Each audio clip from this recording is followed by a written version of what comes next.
A love of nature puts hikers' lives at risk. Pima County deputies say raging floodwaters trapped close to 50 hikers this afternoon.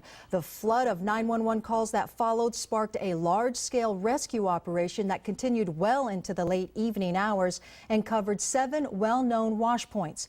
9 on your sides. Maggie Vespa is live at Sabino Canyon with the latest on this breaking news. And Maggie, at this point, deputies believe all the hikers have been found, right?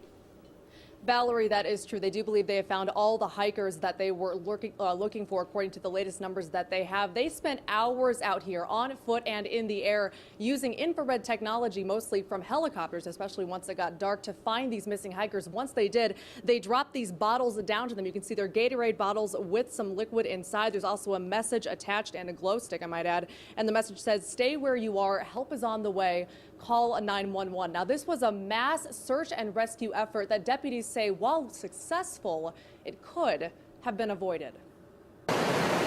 By mid to late afternoon, this appears to be the worst of it. Each time we saw a different crossing, we're surprised to find the water is so heavy we couldn't get through. The final few of more than 24 hikers stranded in Bear Canyon are led to safety through a raging river that rose in a matter of minutes. So have you ever seen anything like this, or? I've never seen anything like this. No, I've never gotten caught like this. I've gotten caught in the rain out here. Nothing like where I had to be rescued. But deputies soon realized that the number of reports like the water is still rising. We got more calls from more groups until we had a count of somewhere between 40 to 50 hikers who were trapped in a variety of different locations. By sunset, a makeshift headquarters is set up at Sabino Canyon. Reports indicate the count of missing hikers has now been whittled down to a dozen. Among them, a 17-year-old boy and a person with an injured ankle. It's always a challenge to find out where exactly are they. As you mentioned, we have no more daylight, so it makes the search a little more difficult. Searchers head out on foot and via helicopter, relying mainly on technology like infrared capabilities and smartphones with GPS.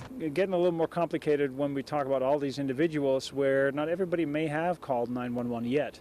Within hours, the hard work pays off. All who were reported missing are accounted for. A happy ending that deputies hope leads to a lesson learned. We can prepare ourselves when we go on these trips, always bring enough water, make sure to look at the weather forecast, bring some extra food, because again, things can happen out there and people need to be prepared to deal with it. And the most important thing, says Deputy Tom Pina again, is to check the weather before you leave, but not the weather down here, the weather up there, meaning up in the mountains. He says if there has been snow there recently that is melting, or if it's rained up there, you have to think that water's got to go somewhere, and that a lot of times causes these flood-like conditions. Valerie? Yeah, absolutely, Maggie. Good advice, because it happens fast. But just in case someone happens to find themselves in this type of emergency situation, what's the advice there? Absolutely. Pina says in that case, 3 main things. Number 1, call 911 immediately. And number 2, once you do call 911, stay where you are. It's hard for deputies to find you if you're wandering around. And number 3, this is preemptive advice. Be sure to prepare once again with that extra food and water. Thanks, Maggie.